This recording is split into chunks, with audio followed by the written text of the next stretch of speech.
Good evening all, and welcome. Just a quick announcement.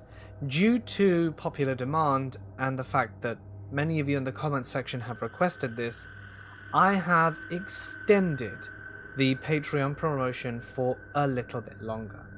If you're interested in receiving some or all of these rewards, you can sign up on Patreon to get them. They're pretty cool and it'd be great to have you. So all that you need to do is go down in the description, click the link at the very top of it, and it'll tell you everything you need to do. Of course, this is entirely optional, but it does help me out an awful lot and is extremely appreciated. But anyway, without further ado, it's time to get comfortable and let the darkness take control. When I was approximately 3 years old, I had two experiences that at the time I did not quite understand. The first time I thought nothing of it, even though it seemed to surprise my family. But as I'd gotten older, I had become increasingly interested in all things supernatural and anything related to it. My first experience is more memorable. Like many young kids, I would talk to someone while playing alone. My parents had passed it off as an imaginary friend and entertained the idea when I could talk about it. Whenever they would mention that my friend was imaginary, I would become upset and protest, saying the guy was real.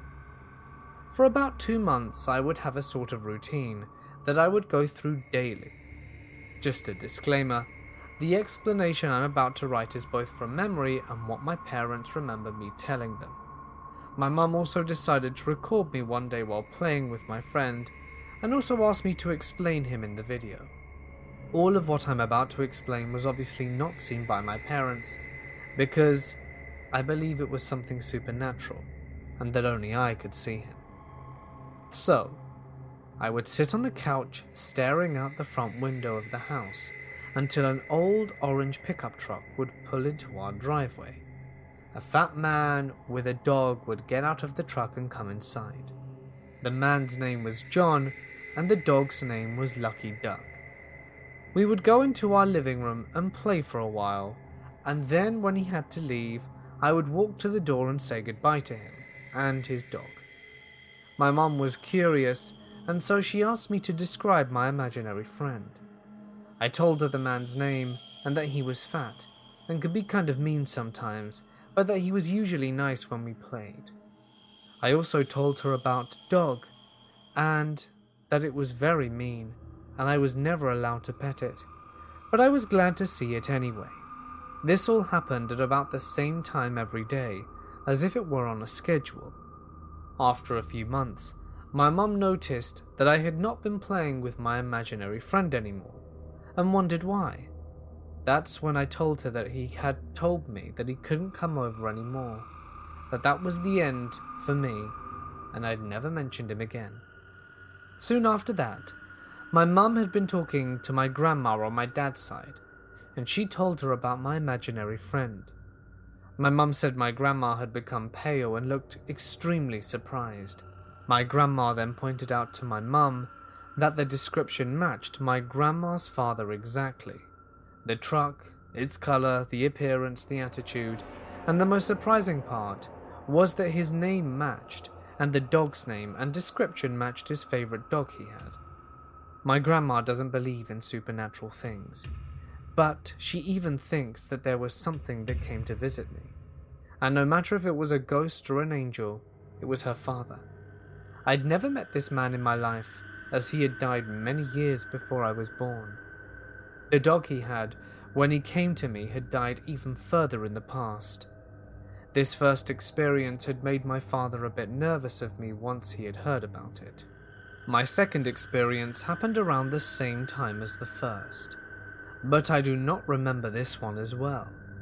Most of the story comes from what my parents have told me.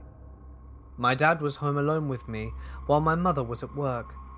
I had been sitting at the sliding glass door that led to our backyard for a long time, so my dad checked in on me, wondering what I was doing. I nonchalantly told him that there had been a woman standing in our yard for a long time. This of course made him nervous that someone had been trespassing and was watching me, so he came over to check. He obviously did not see anyone standing out there, but went outside to verify in case. When he returned, I yelled at him because I was getting mad that he could not see her just standing there not moving. I told him that I even watched him walk right in front of her when he went out. Becoming scared for and of what I was saying, he took me away from the window and wouldn't let me leave him until my mum got home from work.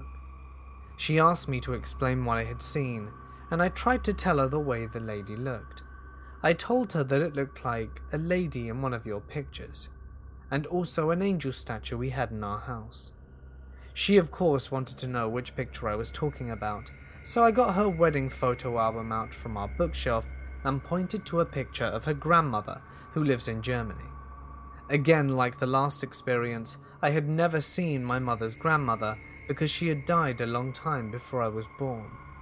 I'd never seen this lady again, but my family has always seriously believed I had seen an angel. I haven't told anyone outside the family and friends about these experiences, so I would love to hear what other people think. I can't for sure explain either of them, but I do believe they were supernatural.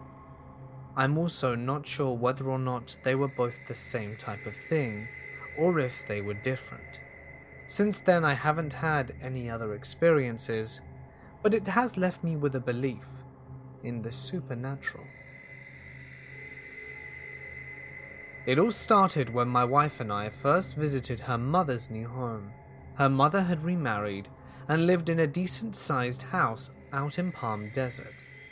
We would visit them when I had time off from work. I had taken a shower in the guest bathroom, and when I got out amongst the fogged-over mirror, there were 2 children's handprints.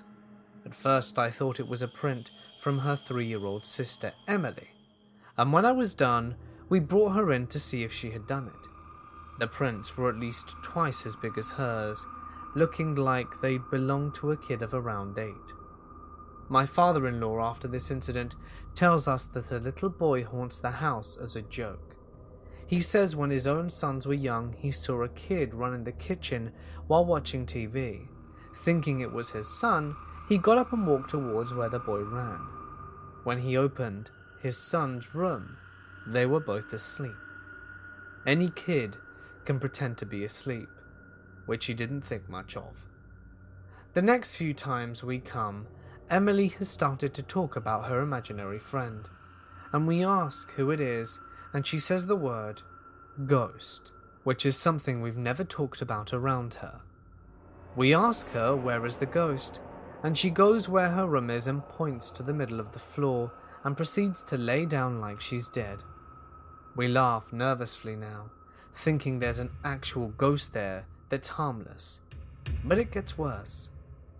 Around February, I had to go away for work 2 to 3 weeks. My wife stayed over at her mum's house during my absence with our 2-month-old son David. She tells me that one night at 4 a.m. she's feeding David, and she starts to drift off to sleep. All of a sudden, the door in the bathroom starts creaking open, and she sees the arms of a little kid following it. The door closes, and she hears footsteps run and slam into another door. This can't be her Emily, because she's asleep with her mum. Now it's June, and we come to pick up her sister for 2 weeks, and that night, as we're asleep, my wife had a very realistic dream. In her dream, we had gotten into a fight, and when I left, she was in a tub of water holding something down, like a child drowning. She says she prayed to the Archangel Michael for protection, but before it ended, she heard a very dark voice whisper in her ear, "You're doing great." 2 weeks later, we come back to drop off Emily, and she has a dream that night of a little kid whispering in her ear and laughing. Her mum then tells us a month before she was sleeping and had heard the same thing, except the child says "Billy, he's coming." Then she hears heavy footsteps down the hall and feels her legs go numb, followed by a heavy hit in her chest that blacks her out. I'm not sure what's going on in that house. I'm honestly scared for them and my child when I'm going over there. If anyone knows how I can ward this off, it would be greatly appreciated. This all started when I was about 12. My parents had just gotten divorced, and I was in a pretty bad place. I still had imaginary friends at that age, but I imagine it's because I didn't really have many real friends. Anyway, I remember one friend in particular whose name was Zach. Now, I met Zach when I was about 8, so you can imagine we'd been friends for quite a while. Since I had grown since I met Zach, I was starting to realize that something wasn't quite right about him. When I first met him, I saw he had a rope necklace around his neck. I didn't realize at my young age that it was a noose. The only reason I know it's a noose now is because I had met him by a tree as a child, where there is a rather large rope burn in one of the branches. Anyway, I started to realize that Zach wasn't the same as he had been when I first met him. He grew older like I did, which none of my other imaginary friends had done, and he was starting to act differently. Kind of like most teenagers do, except he'd make strange noises and try to tell me who to trust and be friends with. When I didn't listen to him, he'd get angry. Now that I've grown up, I realize Zach isn't human. But little 12-year-old me didn't know that. Little me thought that maybe he was just angry, and he was. One night I was staying over at my friend's house. We had been staying up all night and watched scary movies that neither of us should have been watching. After the movies, my friend wanted to go to sleep, and I was pretty tired, so we did. That was a bad idea. At around 3 in the morning, I woke to the sound of someone opening the bathroom door. At first, I thought it was her dad getting home to check on us, as he worked the night shift and usually arrived at around 3 a.m. But I was wrong. It was Zach. I saw him right there in front of me, solid. I remember he had really dark hair and green eyes, and so many freckles. I wasn't scared, but I was confused. I only ever saw Zach by the tree where we met. I don't remember anything after seeing him at first. All I remember is my friend's mum yelling at me to come inside from the pouring rain. I was soaked and scared, and I couldn't remember why I was outside or how I got there.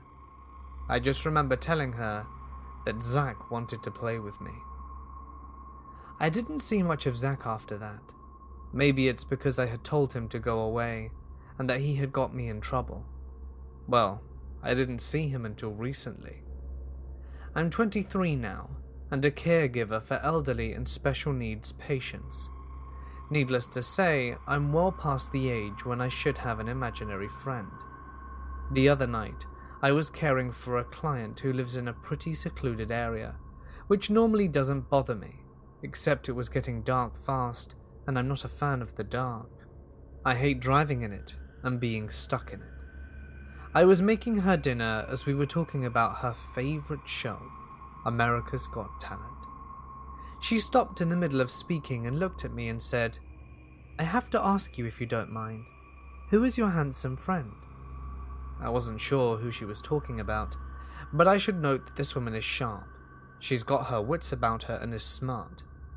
I turned and asked her what she was talking about, and she said, "The young man who came with you. Dark hair, pretty eyes. Says his name is Zach." I couldn't believe it. I thought Zach wasn't real. I was sure he wasn't. I didn't say anything to her and just fed her before leaving. Today I was working with a special needs client who is nonverbal. He never says a thing. I took him out for ice cream and got him a bowl of chocolate and myself mint chocolate chip. I asked him if he liked his ice cream, only expecting a nod. I got more than I bargained for. He looked at me and smiled and said, "You know that chocolate is my favorite, Cassie." My nickname is Cassie, but none of my clients know that. If they call me by my legal name, it's Sam, but this client has never called me anything because he can't talk. I think it's very clear that Zach is back in my life, and he's not going anywhere. But I have to wonder if Zach is a ghost or something much darker. When I was younger, I lived in this house in the middle of nowhere. It was very close to a cemetery. When we first moved in, I was 4, and we later moved out when I was 6. We ended up moving back in the same house when I was 8. I had 2 imaginary friends. They were the ages of 12. Their names were Ashley and Alyssa. I remember them so clearly. I even remember them helping me clean my room and keeping me company when I was alone. I thought it was odd how my parents could never see them, but they would laugh at me when I brought them up. I never counted them as imaginary. I did have an actual imaginary friend who I called Sarah, but I never saw her and I knew I created her, so I knew the difference between imaginary and non-imaginary. I would always have dreams of Ashley and Alyssa basically every night, and there was one dream in particular that I remember very clearly. I had this dream a couple of nights before my family and I moved out. It was also the last dream I had with them both. What was so weird about the dream was that the room was identical to the one I had when I moved back into the house. I had a different style bed. I had carpets this time, and my room was blue, not pink. In the dream, Ashley, Alyssa, and I were on the bed. We were just talking. Then out of nowhere, they started laughing and pointed at the ground by my door. I looked at where they were pointing, and there were hundreds and hundreds of these small devils. They were the ones that you wind up. They all had odd-shaped keys in the back of them that you inserted and twisted for them to move. In my dream, I got up out of curiosity to see what they were. They started chasing me through my home, and I remember I woke up running, still being able to see them behind me. They disappeared once my dad ran into me, asking me what was wrong. As years passed, I forgot about the dream, and once I moved out, I never had a dream of Ashley and Alyssa and haven't seen them since. We ended up moving back in about 2 years later. I was older now, and I changed my room and the furniture I had in it, exactly like in the dream. I never really had anything creepy happen in the house, but when my family and I moved back in, odd things would happen. Lights would flicker, only in my room. Things would fall off shelves, pictures on my wall would just fall off my wall, and I would hear knocking coming from one of my closets. My television would shut off, and I would see things in the corner of my eyes. One day, I was cleaning my room. I noticed that by my closet, the one I would hear knocking in, there was a piece of wood on the frame popping out. I went on the ground and removed it, and I noticed that there was some kind of small hole just big enough to fit my finger through. That was on my wall, hidden behind the wooden frame. I go and look to see if there's anything there. I reach in with my finger, and I felt something. So I slide it out, and there was an old key. Not any kind of old key though, but the one specifically for the wind-up devils I had in the dream. I had completely forgotten about the dream up until this point, so it didn't really strike me as creepy or anything. A couple of nights passed since I found the key, and odd stuff started to happen. It was so bad that I didn't want to be in a room by myself. I knew there was someone with me. My door wouldn't open and slam shut. My lights would rapidly go on and off, and I would hear footsteps by my bed. All sorts of unexplained stuff was happening. One night, before bed, it hit me. The odd-shaped key was from my dream, and then I realized that my room was decorated the same way as in my dream. Everything suddenly made sense. There's been conspiracies that spirits can change their appearance, and also another saying that spirits are attracted to young children because of how much energy they have. What if they were people who died and were buried in the cemetery by my home, and they were changing their appearance so I wouldn't find them as scary, since, to me, they looked like kids too. Maybe this is just an odd coincidence, and all the other unexplained things are related to the fact that I lived very close to the cemetery.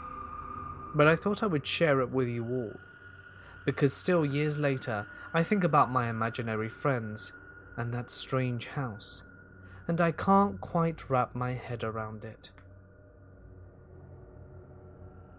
When I was a little girl, I tended to move around a lot, ever since I can remember. Since my parents worked at about 1 or 2 jobs at once, but one thing remained consistent. It was innocent enough for a child around my age, roughly from 3 to 7. Due to me moving around often, I never had any real friends for very long, so I made imaginary friends. I often wondered why at times, even though they would leave me from time to time, only to keep me up at night and getting me into trouble with my less than kind father. Though as I grew older, he got better at controlling his tempers. But then he had a hard time with that, which made me terrified to do anything around him. So I locked myself in my room whenever I wanted to play. You know, typical girl things: dress ups, dolls, puzzles, drawing, trying to sing like a Disney princess, and trying way too hard to hold out notes that put too much strain on your vocal cords. My imaginary friend, Lou, was never angry at me. In fact, Lou gave me confidence and bravery, and happiness was abundant. I called it Lou because, thinking back on it, Lou fitted feminine features whenever we played and had fun. But when my father was around, Lou became masculine and protective, though Lou consciously somehow knew it couldn't do anything physical to protect me from my father's random fits of anger and blind rage. Lou would simply go to another friend's house after my father's fists, but guaranteed Lou would return to me. So me being innocent and wanting to see my only friend, I waited for Lou, even sometimes pulled all-nighters just to be sure that she came home safely. One night, while pulling an all-nighter, my mum woke up for a midnight snack. She noticed my bedroom light was still on and came in assuming I'd had a nightmare. When she came into my room, she saw that I was picking up toys and picking out specific ones I had yet to play with along with Lou. "Honey, what are you doing? It's really late," my mother said. "But Mama, I'm waiting for my friend," I said, treating it as an everyday thing. But that only caught her off guard and gave me a questioning look, so I just continued. Lou said that she was going to her friend's house and will be back, like she always does when Daddy becomes angry. My mother was awestruck. Her baby girl was talking about an imaginary friend who would leave and come back, and chalked it up to an extreme imagination, but knew it was too good to be true, and looked around to the room. Our home at the time was a rather old trailer in a cul-de-sac, and it was previously owned by a family of 3 women who were self-proclaimed Wiccans and enchanted the home with protective spells. Once my mother's search was complete and unfruitful, she let out a sigh and let it be. Some words about Lou. I'm 18 and still live with my mum and sister. My father has moved out but visits every now and then, and so does Lou. I mentioned how Lou always went away after my dad had his hissy fits, but what followed him was misfortune. Whether it be getting fired or caught cheating on my mother, it was always something, which I noticed as I reached middle school and a bit into high school. All I know is that even now that I moved into a totally different house that isn't a trailer, Lou still protects me and keeps in touch with my dreams. However, New house, new issues, and I've been seeing Lou as more masculine than ever and more protective, even without my father around. Why is she like this? What's out to get me? I don't know, but it's not good. I've seen figures, apparitions, heard voices, and been physically attacked. I feel like I'm a target. But of what? I hope Lou will help me get the answers soon. When I was very young, between the ages of 3 and 4, I had an imaginary friend. It was an older woman who wore a babushka. I would often describe her to my family as the witch from Snow White. As a child, that character would terrify me to the point that I couldn't look on screen whenever she was on. As a child, we had a playroom of sorts in the back of the house. The room had a sliding back door which led out onto the deck. I would often see her walking up my deck steps towards this room and be terrified. However, once she got to the door and entered the playroom, I'd no longer be afraid. Even though she was ugly looking and resembled a character I feared, I felt kindness and sincerity from her. She would play games with me, as I was a very lonely kid, specifically Connect 4. I became quite used to her presence. I would see her walking through my yard from other windows in the house and excitedly run to the playroom to meet her. I had no fear of her, and she always would just come inside and play with me for a bit before disappearing. I would talk to my family about my friend, and they would tease me, assuring me it was just my imagination. This went on for maybe a year, until I just stopped seeing her. For a few years following, my family would occasionally bring it up and tease me, but eventually we all kind of forgot about it. Fast forward to my high school days. Now, to understand the story better, let me describe the layout of the house. My living room has a sofa against one wall, and against another wall an oversized chair-type sofa with an ottoman.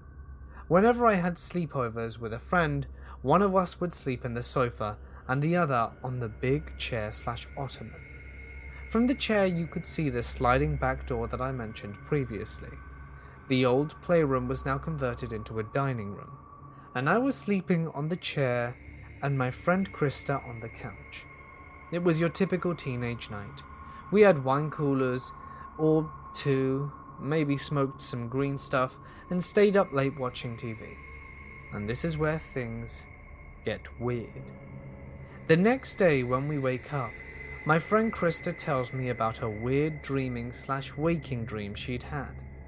She said that in this dream she woke up, but was laying on the big chair and not on the couch like in reality.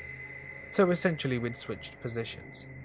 She then looks over the back door and sees an old woman with a scarf wrapped around her head, looking through the glass at her. She then said she kind of knocked and waved at her, and my friend woke up. When my friend told me this dream in the morning, I immediately got a knot in my stomach. I had pretty much forgotten about my imaginary friend, and I had definitely never told her the story. It was so bizarre the way she described it, like how she switched sleeping spots and how she saw her through the door. I told my mum the story too, and she got silent and didn't really want to talk about it. She is a huge skeptic of the paranormal. As creepy as it is, I sort of feel like maybe this woman is somehow watching over me. Krista turned out to not be so good a friend, and as scary as this woman looked, she never seemed malevolent at all to me. Anyway, I just thought I'd share this story with you. Any thoughts on what this woman may be would certainly be appreciated. Growing up as a small child, there was this really sweet girl who would come over and play pretty much every day. She never really talked about herself or her family, and 5-year-old me didn't really care too much about it anyway. This girl was a very good friend, and she always had her cat with her. That was super friendly, and just like her. I remember it having the softest fur I have ever touched before or since. Well, we were friends for about 2 years before we had to move, because my dad found a better job in another town far away from where we were living at the time.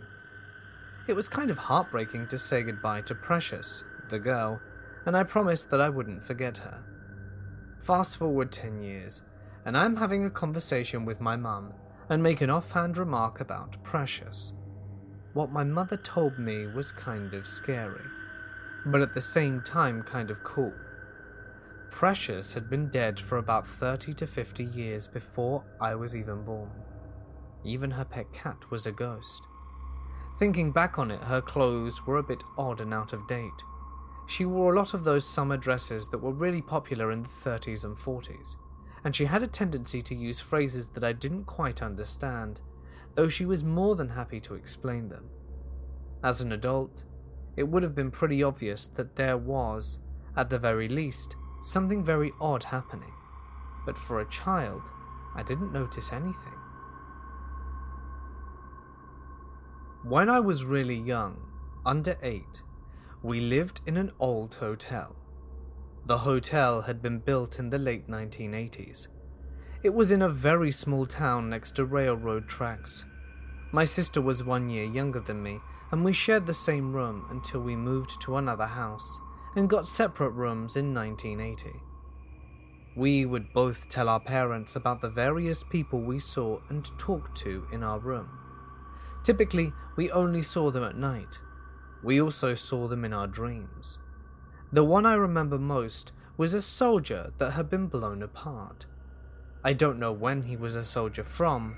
He was scary at first, but he was more scared and confused than scary after a while. Both of us just accepted having them around. Our parents just blew it off as overactive imagination and having imaginary friends. Now you might be tempted to blow it off in the same regard, however we have independent validation. A few years later, my aunt and cousin moved into the house. My sister and I never told my aunt or cousin about what we had seen. To us, it was perfectly normal. My parents had never told them either. My cousin spent one night in that room, and after that she would never go back in. My aunt started asking questions about ghosts, hauntings and the like. My parents brought up what we had said when we were younger, when we all got together and they asked my sister and I about it. We both were like, "Sure there are ghosts there, what's the big deal? We told you about this when we lived there." I don't remember many details of the individual ghosts at this point, but I remember the old-time clothing the most. Big billowy dresses, top hats and overalls. The soldier I remember being in the olive drab style clothing, and I seem to remember the legs being mangled and bloody. Perhaps part of his face too. Unfortunately, the building is now long gone, so no real follow-up is possible. But I wonder if other people grew up in a haunted house. This happened when I was really young. I think I was the age of 5 or 6 at the time. My mother was a very high-profile businesswoman and was opening a new office for her business in a different city. She wanted to spearhead the operation, and so the three of us moved very quickly. This was happening at the end of the school year, so when we arrived I had plenty of time to relax and get accustomed to the new house. The house was beautiful and very big, extremely spacious and quite old, and needed to undergo some work. My parents were thrilled, but always incredibly busy. My mother would stick to the back room and type away furiously on her computer, ploughing paper after paper, having them being spit out the printer to be sent to the new office to prepare the teams. My father, as a freelance photographer, was sometimes here and sometimes not. It just really depended on the clients. There'd be a few hours where my parents might not be home and told me to never open the door and to stay home like a good girl, and other times when people would be over to look after me.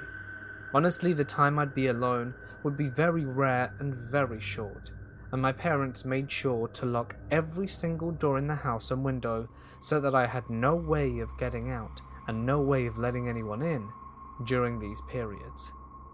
It was around this time that I got lonely, and I started conjuring up imaginary friends. Although, as to the imaginariness of this friend is debatable. The friend I created was called Sally. She was a girl a bit taller than me. I estimate now that she must have been at least 9 or 10, as she was a fair bit taller than I was. She was always really sweet to me, and we would have fun playing games together. We loved playing Connect 4, Ring Around the Rosie, and all sorts of things, and just generally have a great time. So when my parents were busy, or when I was alone, I always had something to do. When I told my parents about her during breakfast, they just assumed that she was your standard imaginary friend, and kind of shrugged it off. Then one afternoon, as I was alone, we were playing a game, I can't remember what, and she beckons me to come down the stairs, and that she has something to show me. That's when she takes me to the very bottom of the staircase, where we have a little cupboard. She tells me to open the door, and I look inside.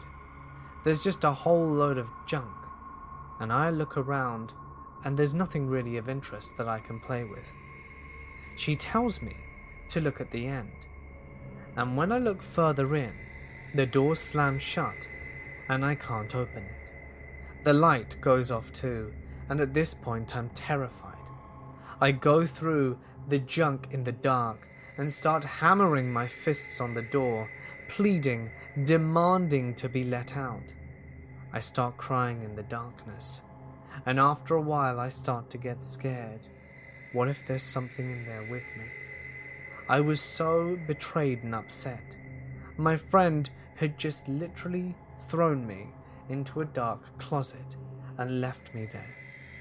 I was crying for what felt like hours, but honestly was no more than 25 minutes. My mum came home while on the phone, and I remember vividly screaming as I heard her phone conversation. The moment she said, "Hold on a sec," did I hear her running up to the cupboard and throwing the door open. I was crying, and I had actually wet myself in fear. She wondered what the hell was going on, and when I told her it was my imaginary friend, she gave me a blank stare, hung up on the phone, and went and got me changed, gave me a bath, and we had a little chat. She asked me to describe my imaginary friend with her, and I told her that she was this little girl who was a bit older than me, who had blonde hair down to her shoulders, and these really striking blue eyes, and was wearing jeans and a t-shirt. She gave me a quizzical look, and asked if the little girl had something on her face. I noticed, now, that she was trying to not ask a leading question, and I said that her face was littered with freckles, and that she had a very strange cut around her chin. At that point, my mother went silent, and asked me if I was sure. I said yes, and with my fingers showed her roughly how big it was on her chin, because it led all the way from her chin to roughly halfway up her jaw. Didn't look very nice. She just tried to calm me down and told me to forget about it and that everything was okay. I was never visited by her again, and I was glad to be. But many years later, when I was talking to my mother, did she bring up imaginary friends and asked if I remembered the one I'd had. I told her I did, and that I wasn't very happy and fond of her. She told me that she had something to tell me. The imaginary friend I had was actually my mother's younger sister. When my mother was quite young, her family died in a car accident. She was only about 7 at the time, so roughly the age I was when I started seeing the spirit. She was the only survivor of the crash and was raised by her grandparents. Her sister had had that same cut on her chin the day she died, because a few days before that, they had been playing in the garden and she cut herself with a piece of glass. My mother remembers her sister that way because that was the last way that she saw her, wearing jeans and a top. She was very freaked out that day she gave me the bath, and I was even more freaked out hearing it now. I don't know why she was mean to me, my auntie. Maybe she was jealous that my mum survived and she did not. Either way, I don't want to see my not-so-imaginary friend again. Throughout my life, I've had quite a few paranormal experiences. Call me weird, be skeptical, but I know what happened to me. I believe also that children are more susceptible to the paranormal, because they don't know what they're supposed to block out. This one particular instance, I don't actually remember. I believe it's true because my mom, dad, and sister all maintain that this actually happened. My sister was the one who witnessed it. To begin, when I was a kid, we lived in the south side of Chicago. I was 4 years old when we moved, so this happened sometime between the ages of 3 and 4, because I was able to talk. I had 5 imaginary friends: Juan, Carlos, Carla, Jorge, and Amy. Yes, I had 4 Mexican imaginary friends, and 1 white one. I don't know why. Amy was always seen as my twin. You know, the one who did the bad things, and I would blame her. I only remember Amy.